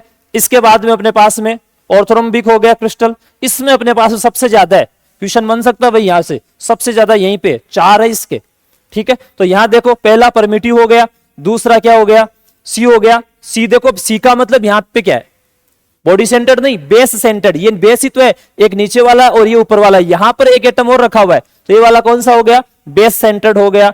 फिर अपने पास में आई बीच में रखा हुआ है, तो वो बॉडी सेंटर्ड हो गया। एक अपने पास में कौन सा हो गया, फेस सेंटर्ड हो गया। रोम्बोहेड्रल क्रिस्टल है, उसकी स्ट्रक्चर कुछ इस तरीके से, ये इसमें केवल और केवल कैसा है, परमिटिव है। ठीक है, बात समझ में आ रही है भाई, थोड़ा सा इमेजिनेशन हो जाना चाहिए, एग्जाम में इनको कोई पूछेगा नहीं, पर थोड़ा इमेजिनेशन होना चाहिए कि अपने पास में पी किस तरीके से आएगा, आई किस तरीके से आएगा, एफ किस तरीके से आएगा। नेक्स्ट हम बात करें हेक्सागोनल की, तो हेक्सागोनल वाला स्ट्रक्चर तो इंपॉर्टेंट रहता है। हेक्सागोनल वाला स्ट्रक्चर कुछ इस तरीके से, 6 कॉर्नर है, उनके ऊपर एटम रखे हुए हैं, कुछ अपने पास में एटम का अरेंजमेंट इस तरीके से, इस तरीके से डिटेल में पढ़ेंगे इनको, ये कुछ इस तरीके से एटम का अरेंजमेंट कुछ इस तरीके से, आगे चल के एचसीपी स्ट्रक्चर पढ़ेंगे। ठीक है, अभी जनरल बात कर रहे हैं। यहां कॉर्नर पे एटम रखे हुए, जो स्ट्रक्चर पढ़ेंगे वो अलग पढ़ेंगे, आप कंफ्यूज मत हो जाना, सर उसके अंदर तो आप बीच में भी एक रखते हो, फिर नीचे 3 रखते हो, फिर उसके नीचे वापस ऐसे लेयर आती है। ठीक है, अभी मैं जनरल बात कर रहा हूं। ठीक है भाई, तो यहां पर देखो ये वाली हाइट हो गई सी, और ए बराबर क्या होना चाहिए, बी होना चाहिए, और एंगल ए कितने का होना चाहिए, 120 डिग्री का। दो एंगल कितने के होने चाहिए, 90 डिग्री के होने चाहिए। और इसमें केवल ये कैसा बनता है, परमिटिव बनता है। इसके बाद में मोनोक्लिनिक आ गया, इसमें परमिटिव, और ये कौन सा है, सी। सी का मतलब यहाँ पे बेस सेंटर्ड हो गया, सी का मतलब यहाँ पे क्या है, बेस सेंटर्ड हो गया। ऐसे अपने पास में ट्राई क्लिनिक है, ट्राई क्लिनिक अपने पास में कैसा होगा, ये परमिटिव टाइप का ही होगा। बात समझ में आ रही है क्या, ये केवल कैसा होगा, परमिटिव ही होगा, ये परमिटिव होगा। क्लियर भाई। पी का मतलब परमिटिव होगा, आई का मतलब बेस सेंटर्ड हो गया, एफ का मतलब फेस सेंटर्ड हो गया, सॉरी आई का मतलब बॉडी सेंटर्ड हो गया, और एफ का मतलब फेस सेंटर्ड हो गया, सी का मतलब क्या हो गया, बेस सेंटर्ड हो गया। कुछ इस तरीके से अपने पास में क्रिस्टल की स्ट्रक्चर बन जाएगी। ब्रेविस के जो अपने पास में 14 प्रकार के जालक थे वो प्राप्त हो जाएंगे। ठीक है, कर लो भाई।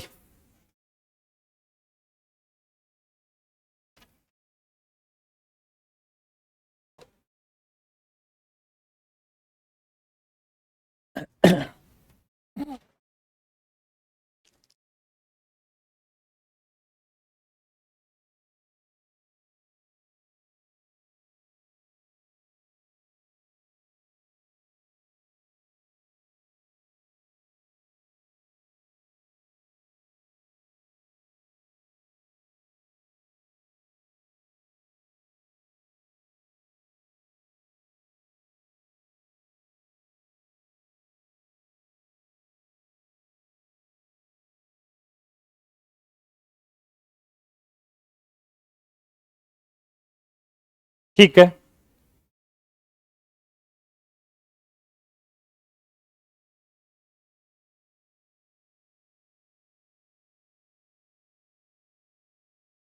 चलो नई कॉपी के आओ तो वीडियो में पॉज करके कर लेना, ज्यादा टाइम वेस्ट नहीं करते। चलो आगे चलते हैं। वहां पे कोई समस्या हो तो बोलो। नया टॉपिक पढ़ते हैं, यहां से भाई ध्यान देना, क्वेश्चन बनते हैं, खूब क्वेश्चन बनते हैं।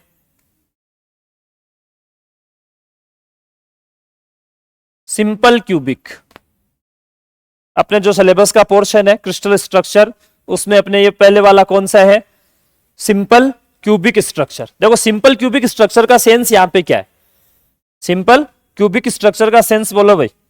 सिंपल क्यूबिक स्ट्रक्चर का मतलब क्या है, अपने पास में एक क्यूबिकल स्ट्रक्चर है, प्रत्येक कॉर्नर के ऊपर क्या रखा हुआ है, एक एटम रखा हुआ है। ठीक है, तो इस तरीके से अपने पास में 8 कॉर्नर है, उनके ऊपर एटम रखे हुए। देखो एक्चुअल में मैंने यहां पे इसको थोड़ा सिंप्लीफाई करके रखा है, इंपॉर्टेंट ये वाला है। ये जो एटम्स कुछ रखे हुए हैं ना, वो इस तरीके से रखे हुए हैं भाई। ये अपने पास में एक एटम है, दूसरा यहां पे इससे टच है, तीसरा यहां पे रखा हुआ है, फिर ये वाला यहां पे टच है। अब देखो बीच में एक वॉइड बन गया, बीच में एक स्पेस बन रहा है। ठीक है, बीच में एक वॉइड बन रहा है, तो टोटली पैक्ड तो है नहीं ये वाला। ठीक है, ये क्वेश्चन बनता है यहां से, ये टोटली पैक्ड तो है नहीं। तो यहां एक तो अपने पास में ये वाला आ गया, एक अपने पास ये आ गया, एक अपने पास में ये आ गया, एक अपने पास में आ गया। ये सारे के सारे यहाँ पे कोई रिंग नहीं है रहे, ना ही यहाँ पे कोई डिस्क है। ये सारे के सारे किसकी तरफ काम कर रहे हैं, स्फीयर की तरह काम कर रहे हैं, क्योंकि एटम की बात कर रहे हैं ना। ऐसे ही यहाँ पे इनके ऊपर ये 4 हो गए। ठीक है, जैसे ये 4 हो गए, नीचे वाले सारे एक दूसरे से टच है, ठीक उनके ऊपर 4 और रखे गए। ठीक है ना, और वो भी इनसे क्या करेंगे, नीचे वालों से टच करेंगे। उस केस में अपने पास में जो भी स्ट्रक्चर बनेगी, उससे यूनिट सेल की बार बार पुनरावृत्ति कराएंगे ना, तो उस पुनरावृत्ति से जो स्ट्रक्चर बनेगी उसको बोलेंगे सिंपल क्यूबिक क्रिस्टल स्ट्रक्चर बोलेंगे। बात समझ में आ रही है। अब देखो यहां इंपॉर्टेंट चीज क्या है, यहां जो स्पेसिंग बन रही है इनके बीच में, इनके बीच में, ठीक है, ये टोटल डिस्टेंस में यहां से यहां तक की कितनी मान लेता हूं, ए मान लेता हूं, मानी जा सकती है। अब ये वाली भी डिस्टेंस अपने पास में कितनी होगी, ए ही होगी, ये भी ए ही होगी। क्यों, क्योंकि अपने पास में सिंपल क्यूबिक है। अब मैं ये कहूं कि ये जो एटम है ना, इस एटम की जो रेडियस है वो किसके बराबर है, आर के बराबर है। तो यहां पर अपने पास में ये टोटल डिस्टेंस आर और आर कितनी हो गई, 2r हो जाएगी। ये डिस्टेंस अपने पास में कितनी हो गई, 2r हो गई। तो यहां से एक रिजल्ट अपने को प्राप्त हो गया। वो रिजल्ट क्या प्राप्त हुआ, एक की वैल्यू अपने पास में किसके बराबर आएगी, 2r के बराबर आ जाएगी। एक रिजल्ट तो अपने को यहां से ये प्राप्त हो गया। ठीक है। अब मैं इस वाले को केवल और केवल, ये देखो जो एटम था, हमने थोड़ी देर पहले भी कहा था, एक जो एटम है वो 8 भागों, 8 यूनिट सेल के साथ कंट्रीब्यूट कर रहा है। मैं केवल एक यूनिट सेल की बात कर रहा हूं। देखो किसकी बात कर रहा हूं, एक यूनिट सेल की बात कर रहा हूं। तो इस तरीके से अपने पास उसकी शेप बनेगी, ठीक है ना। तो ये अपने पास में जो स्पेसिंग हो जाएगी, ये यहां से यहां तक की जो डिस्टेंस होगी वो a होगी, ये डिस्टेंस अपने पास में क्या होगी, r होगी, ये अपने पास में क्या होगी, r होगी, और इधर से इधर की भी डिस्टेंस अपने पास में कितनी होगी, a होगी। ठीक है, ये डायग्राम बनाओ, उसके बाद में आगे चलते हैं। ये इंपॉर्टेंट है भाई।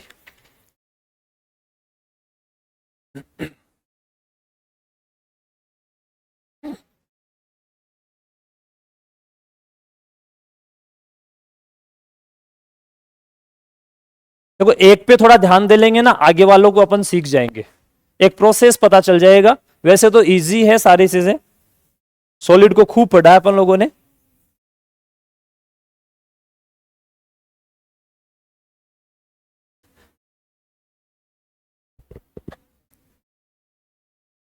ठीक है, a = 2r तक समझ में आ गया होगा।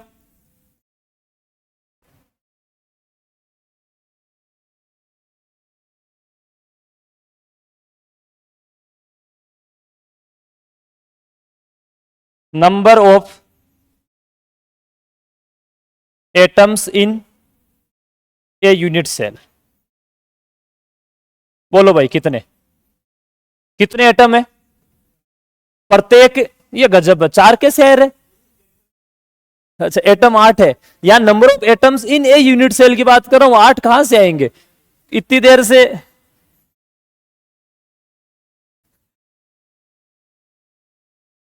न राई बड़ी न तिल गठिया, ना की बात होगी ना, छोड़ो। देखो फिर तो ऐसे लग रहा था डायग्राम वायग्राम है, क्या फालतू की चीजें पढ़ा रहे हैं सर, है ना। Number of atoms in a unit cell, total कितना, एक एटम का कंट्रीब्यूशन 1/8 है, टोटल एटम कितने हैं 8 है, तो अपने पास में number of atoms in a unit cell कितने आ जाएंगे, 1 आ जाएगा। ठीक है, उसके बाद पढ़ते हैं कोऑर्डिनेशन नंबर। ये इंपॉर्टेंट है भाई, खूब क्वेश्चन पूछा जाता है यहां से।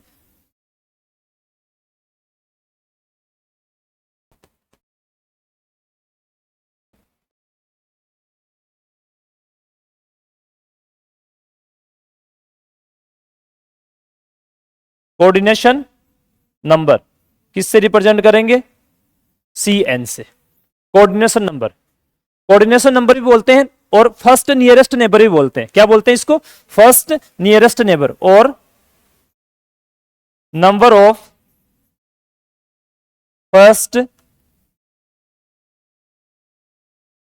Nearest neighbour, number of first nearest neighbour, बोलो कितना आएगा, कोऑर्डिनेशन नंबर या number of first nearest neighbour. देखो कोऑर्डिनेशन नंबर या फर्स्ट नियरेस्ट नेबर का मतलब क्या है, अपन लोगों ने किसी एक लेटिस पॉइंट को पकड़ा, किसी एक एटम को पकड़ा, उस एटम के आसपास में उससे सबसे नजदीक कितने एटम और पड़े, उनकी संख्या को आप लोग क्या बोलोगे। आप किसी यूनिट सेल की बात नहीं करोगे, अब पूरे क्रिस्टल की बात करोगे। किसी क्रिस्टल के अंदर किसी एक एटम को उठाओगे आप लोग, उस एटम, एक एटम के पास में जो सबसे समीप, सबसे नेबर के अंदर सबसे जो पड़ोसी है, उनकी संख्या कितनी है, उसको बोलोगे आप फर्स्ट नियरेस्ट नेबर बोलोगे, या उसको क्या बोलते हो, कोऑर्डिनेशन नंबर भी बोलते हो। क्या बोलते हो, कोऑर्डिनेशन नंबर, या कभी कभी इसको फर्स्ट कोऑर्डिनेशन नंबर भी बोल देते हो। ठीक है, तो बोलो कितने होंगे, बोलिए। 6 हो जाएंगे क्या, किस तरीके से होंगे 6, किस तरीके से 6 होंगे भाई। देखो हमने कहा कि ये अपने पास में एक क्रिस्टल है, पहले वाले में थोड़ा सा समझ लो, बाद में मजा आ जाएगा, यही तो है ना। अब देखो ये वाला है, इसके साथ में कौन कौन है, इसके एक तो ये, इसके पड़ोस में ये वाला, इसके पड़ोस में ये वाला, 3 तो ये हो गए। जस्ट एक नीचे वाला होगा, नीचे भी तो बनेगा ना ये, इस तरीके का ये जो यूनिट सेल उसका बार बार रिपीटेशन करेंगे 3D के अंदर, तब जाके अपने को क्या बनेगा, मिलेगा लेटिस मिलेगा। ठीक है, सॉरी क्रिस्टल मिलेगा। एक ये हो गया, कितने हो गए, 1 2 3 4 हो गए। अब एक ये वाला हो गया 5, एक जस्ट इसके पीछे ये वाला अपने पास में, एक तो इधर आ गया, एक इधर आ गया, एक इधर आ गया, एक इधर, 4 तो ये हो गए, एक 5 और ये कितना हो गया 6। सारे के सारे कितने डिस्टेंस पे पड़े हैं, ए डिस्टेंस पे पड़े हैं, तो distance of first nearest neighbour कितनी हो जाएगी? ये हो जाएगी। दोनों ही क्वेश्चन एग्जाम में पूछे जाते हैं। बात समझ में आई क्या? लिख लो, number of first nearest neighbour कितने आ जाएंगे? 6 आ जाएंगे भाई, लिख लो तो। ठीक है,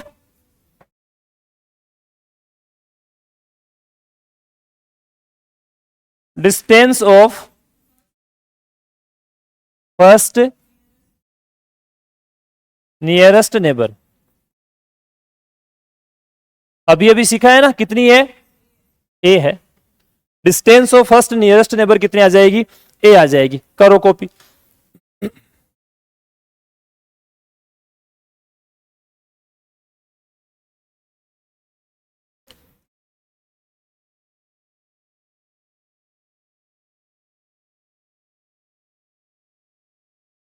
आगे चलो।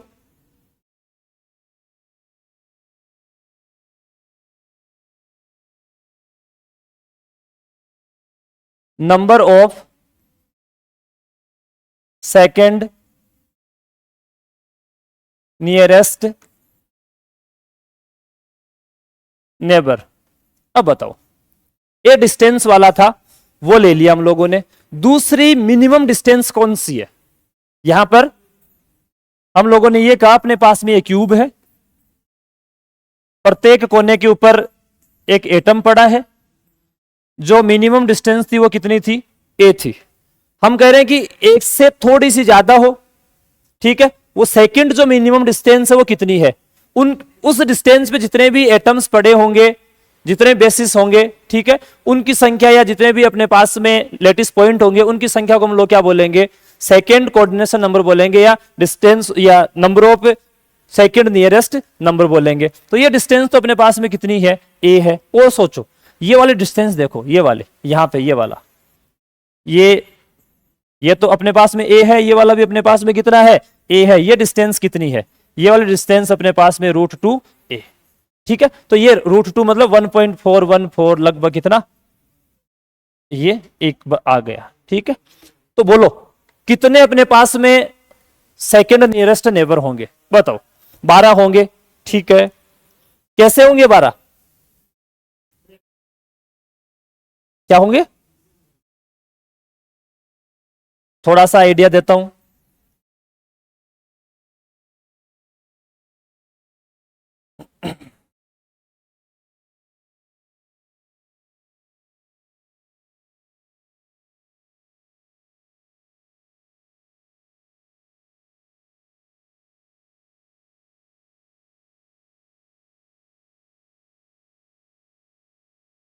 देखिए, ये अपने पास बन गया। कोई एक को पकड़ लो,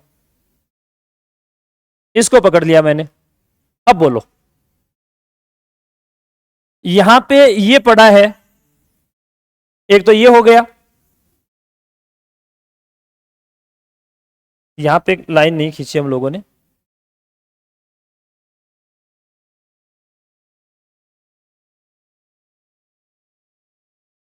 ये लाइन और खींचा। अब करते हैं। देखो भाई, बस यहां समझा रहा हूं, आगे डायरेक्ट लिखूंगा, है ना। देखिए, एक तो ये हो गया, ये अपने पास में एक पूरा का पूरा लेटिस था, तो यहां एक एटम ये रहा, ठीक है, एक एटम ये अपने पास में रहा, एक एटम अपने पास ये रहा, एक ये रहा। ठीक है, ऐसे ही अपने पास में एक यहां पे रहा, एक यहां पे रहा, एक यहां रहा, एक यहां रहा। और बोलो कौन सा? कितने हो गए टोटल अपने पास में? 8 हो गए। और बोलो दो कौन से?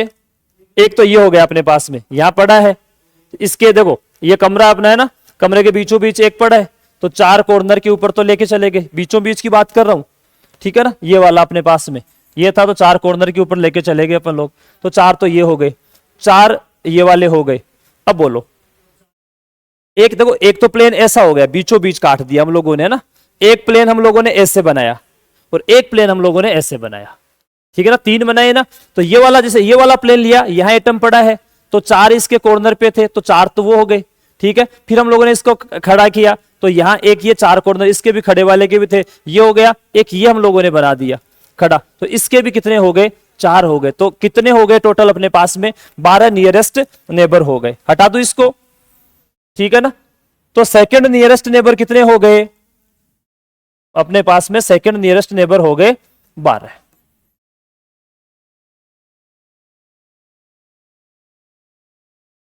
Distance of second nearest neighbour √2a। Number of third nearest neighbour, ठीक है। इसको डायरेक्ट लिखता हूं, कैलकुलेट करना भैया आप लोग, 8 हो जाएंगे। Distance of third nearest neighbour क्या हो जाएगी, ये √3a। याद रख लेना भाई, एक्सप्लेन भी आप कर सकते हो इस चीज को, ठीक है। नेक्स्ट चले, काम काम की बातें चल रही है भाई, इसमें सारे क्वेश्चन उठते हैं। Volume of unit cell, unit cell में 3 साइड है, तीनों ही ए है, तो वॉल्यूम ऑफ यूनिट सेल कितना हो जाएगा, a³ हो जाएगा। कितना हो जाएगा, वॉल्यूम ऑफ यूनिट सेल किसके बराबर हो जाएगा, a³ के बराबर हो जाएगा, ठीक है। ऐसे ही हम लोग परमिटिव यूनिट सेल बनाए, वॉल्यूम ऑफ परमिटिव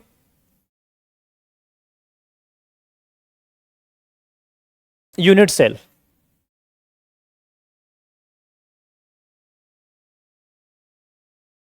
कौन सी cell, primitive unit cell. VP से रिप्रेजेंट कर देता हूं, यहां इसको वी से रिप्रेजेंट कर देता हूं। अब देखो एक चीज देखो, ये वाला जो सिंपल क्यूबिक स्ट्रक्चर था वो तो खुद अपने आप में क्या है, परमिटिव है। तो अलग से अपने को ऐसा कोई स्ट्रक्चर बनाना पड़ेगा क्या जिसके अंदर केवल और केवल एक लेटिस पॉइंट हो या एक एटम हो, या तो पहले से ही अपने पास जो सिंपल क्यूबिक है उसके अंदर कितने एटम है, एक ही है। तो हम लोग क्या कह सकते हैं, volume of primitive unit cell भी किसके बराबर हो जाएगा, a³ के बराबर हो जाएगा, ठीक है।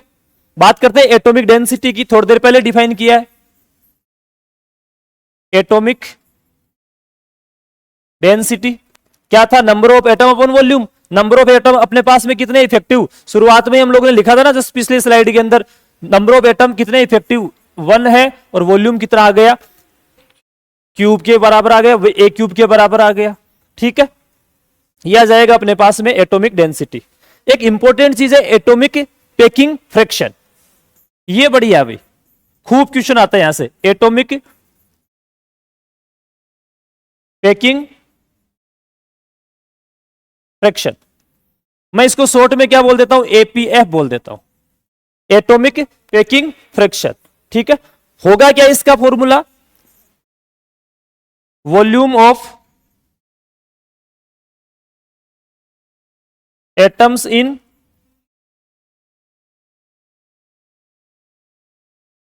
यूनिट सेल अपॉन में वॉल्यूम ऑफ यूनिट सेल। ये इंपॉर्टेंट है भाई, ज्यादा इंपॉर्टेंट है, एटॉमिक पैकिंग फ्रैक्शन APF ज्यादा इंपॉर्टेंट है। अब देखो यहां पे APF की वैल्यू कितनी, volume of atomic atoms in unit cell, total number of atoms कितने यूनिट सेल के अंदर, अभी थोड़ी देर पहले देखा effective number of atoms unit cell के अंदर कितने होंगे, 1 होंगे।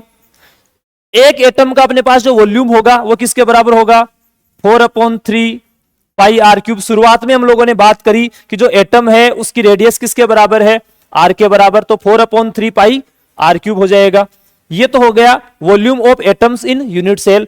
वॉल्यूम ऑफ यूनिट सेल किसके बराबर, अभी अभी हम लोगों ने कितना लिखा, a³ के बराबर लिखा। थोड़ी देर पहले हम लोगों ने शुरुआत करी थी इस वाले की, वहां a किसके बराबर लिखा था, 2r के बराबर लिखा था, तो एक ही जगह हम लोग क्या पुटअप कर सकते हैं 2r, तो अपने पास जो रिजल्ट आएगा 4 पाई r क्यूब अपॉन में 3, एक ही जगह क्या रख दें 2r की पावर 3 रख दें, तो एपीएफ की अपने पास में वैल्यू आ जाएगी कितनी 4 पाई r क्यूब अपॉन में 3 मल्टीप्लाई कितना 2 4 8 हो गया ना, ये r क्यूब, ये 4 से 4 कटा, ये सबसे इंपॉर्टेंट है, डायरेक्ट रिजल्ट याद रखना कितना आएगा पाई अपॉन में 6, एटॉमिक पैकिंग फ्रैक्शन की वैल्यू है वो कितनी आएगी पाई अपॉन 6, पाई अपॉन 6 हम लोग मैथमेटिकली कैलकुलेट करके देखें तो इसका रिजल्ट आएगा 0.52, यह हम क्या कह सकते हैं 52%। कर लो भाई कॉपी, ये ज्यादा इंपॉर्टेंट है भाई, ठीक है। इसका मतलब यहां पे पैकिंग अच्छी हुई क्या, पैकिंग तो अच्छी है ही नहीं, क्योंकि 52% है वो भरा हुआ है, जो ऑक्यूपाइड नहीं है वॉल्यूम वो वाला कितना बचा हुआ है 48% बचा हुआ, लगभग 50% के आसपास ऑक्यूपेशन हो रहा है, ठीक है। 48% तो खाली पड़ा है, इसका मतलब यहां पे ये लूज पैक्ड स्ट्रक्चर है, कैसे स्ट्रक्चर है लूज पैक्ड स्ट्रक्चर है, ठीक है भाई। तो इसको भी लिख सकते हो, इसका सेंस क्या हुआ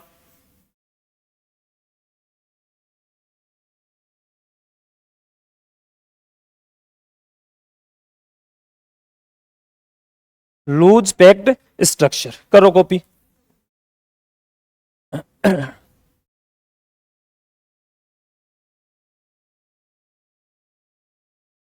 चलो आगे,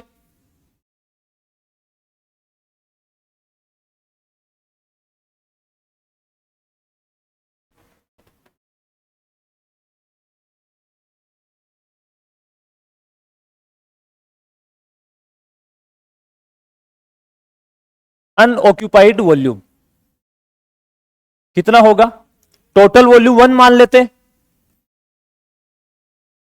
उसमें से किसको घटाते थे एटॉमिक पैकिंग फ्रैक्शन को, तो अनऑक्यूपाइड वॉल्यूम यहां पे कितना आएगा 1 माइनस 0.52 तो 0.48 और ये कितना आ जाएगा 48% आ जाएगा, अनऑक्यूपाइड वॉल्यूम आ जाएगा, ठीक है। बात समझ में आई। सिंपल क्यूबिक का जो एग्जाम्पल है एक ही एग्जाम्पल है पोलोनियम, क्या एग्जाम्पल है पोलोनियम। सिंपल क्यूबिक का जो एग्जाम्पल है वो कैसा है पोलोनियम, कोई दिक्कत हो तो बोलो।